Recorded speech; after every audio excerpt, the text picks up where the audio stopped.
was something else I was gonna touch on. But I think, that covers the gist of it as far as changes with this whole statewide and regional, seeing workers that maybe you're not used to seeing, getting phone calls from workers in counties that you're not used to getting phone calls from, getting long callbacks to fill out, intake forms and that sort of thing. Go ahead. Is there I don't know if this is a thing, but they've been calling and just asking hey, for Nikki, and it's hard to identify people over the phone to give out personal information because they want to know about a case or asking specific details, and that could be anybody, Yeah, what if the person it's on the hard other to line was is there a grandma trying to process find out where we information? could work, I don't know, with Jamie or case management or somewhere where it's not just on the phone calling the ER from that phone? Yeah, no, they just call for the regular phone and be like, hey, is Dr. McCooker there? I got a question about so and so's case, and it's how do Kind of a you HIPAA question. verify for sure? Yeah, that that's who it is, Well, and I think the hard part is too, a lot of times these are questions that we need answers to right away, and I think that's why they're calling. But even identifying themselves as, hi, I'm Jamie, I'm the social worker. Because I've gotten phone calls personally myself too that's hey, I just was going to follow up with this case. Early identification of who they are. Right. And I guess I'm surprised that they're not doing that, but that'll be something that I can definitely bring to them and say, when you're calling the hospital requesting, I think a lot of Identify yourself and your credentials. Right. a code or well, and I so think that we too, know, sometimes I know one particular worker was trying to follow up with a doctor, and was having trouble even getting through and wasn't able to close her case until she could confirm with said doctor. So I think also maybe it would be something to work with Tammy and try to have some sort of protocol so that we can identify and visit with a particular person who filed the 960, because that's the other thing to keep in mind is we're going to want to talk to who wrote that report, because we're not going to want to talk to some person 3 parties removed. They're not going to have the answers to this 960 that we have a question on. So a lot of times that is why we're asking for a specific person versus just, and we will request records, but sometimes there is something to be said for talking to the person. You're able to ask questions that jog a memory, those sorts of things that maybe you wouldn't necessarily document, but it is kind of important for us to know, or those sorts of things. But that'll be something that I can visit with Tammy about, and we can see if there's a way that we can, and I'll make sure that workers know that when they're calling to talk with someone, they're identifying who they are right away, so that hopefully will alleviate some of that anyway.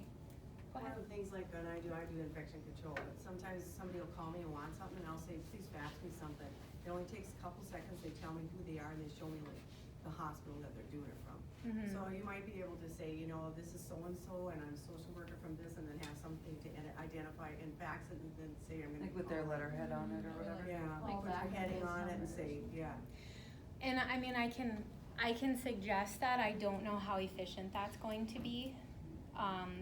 Because we already send requests to the hospital for medical records, and it might just be a point of where we might just say have the worker follow up with them with that. And I totally get your point.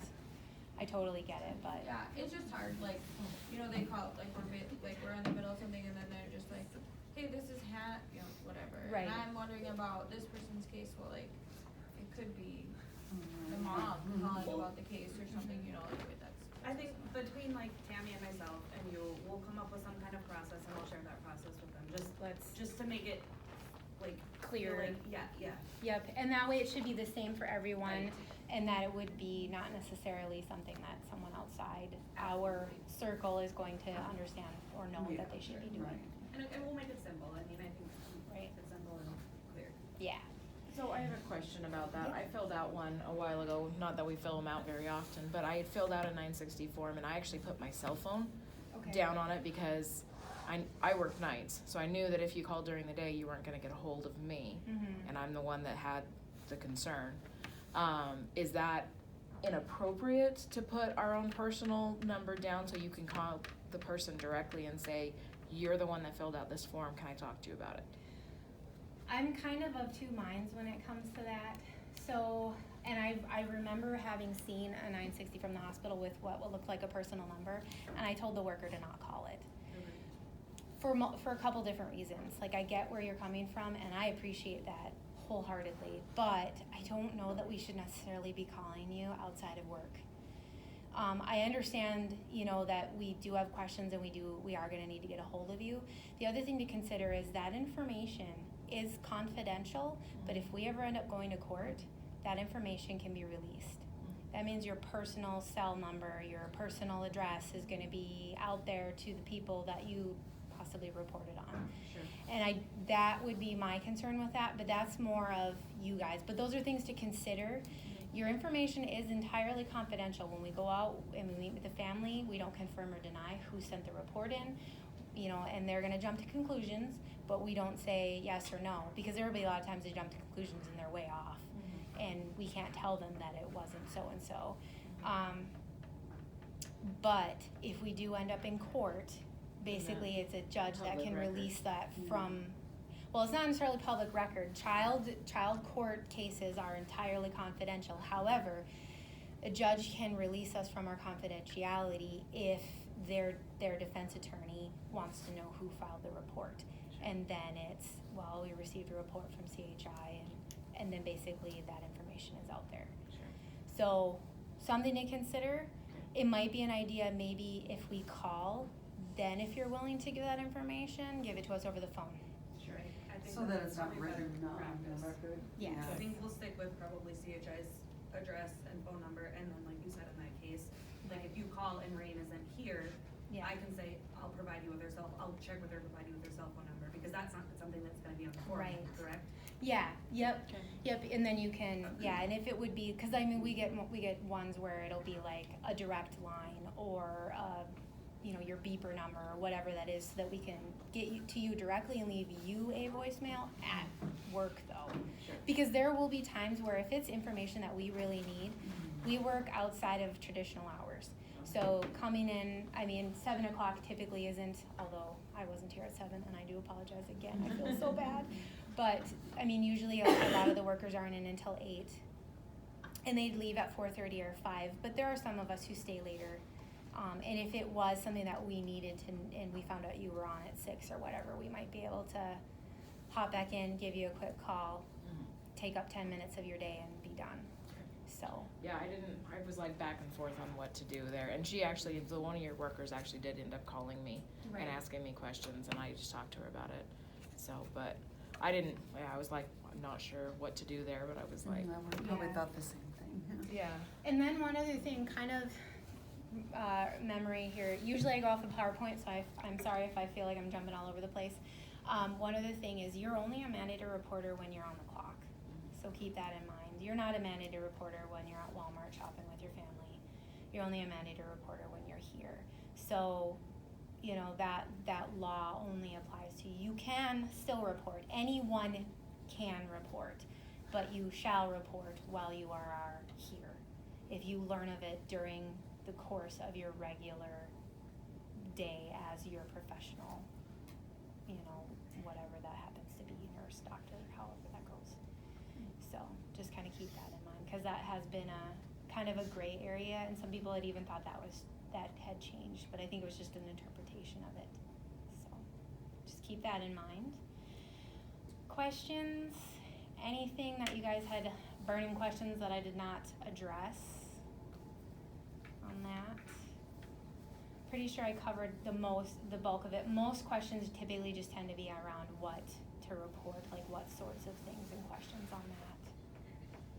So, big key takeaways though, I think, just kind of to sum up, is you might be getting phone calls from people you're not expecting to. We're gonna call you back every time to see if we can get more answers to that long form that we have. And then stuff like child-on-child sexual abuse or non-caregiver sexual abuse or caregiver sexual abuse should always be reported to us immediately. We have 24 hours from the date we receive that report, the time and date, to get out and visit with that family and try and safety plan to make sure that kiddos are safe. And then any visible injury to a child, you're gonna wanna call us and or law enforcement immediately. And then keep in mind, doctors can do that 96-hour hold if there's a concern you're not gonna be able to get us there before parents are insisting they leave. So if I know that we don't, if it's like say a husband on a wife and there's no kids involved, we don't call you, right? That's up to the woman? That's Or up the to the person? woman unless it was done in front of the child. Okay, but if there are children in the home, then we have to contact you. Yes. Okay. Yep. Cause that actually has been an issue where it was an adult on adult assault, but the children were present for it. And that you would definitely give us a call. And a lot of times you can kind of gather, and I would say essentially feel free to call us or even just file a report if you're not sure. And that's the other thing too, is we will let you know what happens. You should be getting a letter from us if you didn't get a phone call. You should be getting a letter, and the only thing is that it will address it to you, but we're gonna send it to the hospital. I don't know how that goes in your system, if it gets routed to you or whatever, but you should be notified. And then we'll try to explain as the best of our ability, within confidentiality, of course, why it didn't apply. If it didn't apply because it didn't meet the guidelines, if it didn't apply because we couldn't get enough information, if it didn't apply because they already had case management, sometimes we'll say that this is open with an in-home worker. If you have additional concerns, visit with them, those sorts of things. And then if it's staff, it was no services required or services required, you'd get those letters as well. And services required means that it did meet those state guidelines for abuse or neglect, and it was founded. So you should be notified one way or the other. Other questions anyone can think of? Okay. I'll get my information to Tammy to then share with you, and then all of our emails, phone numbers and fax numbers to call, and then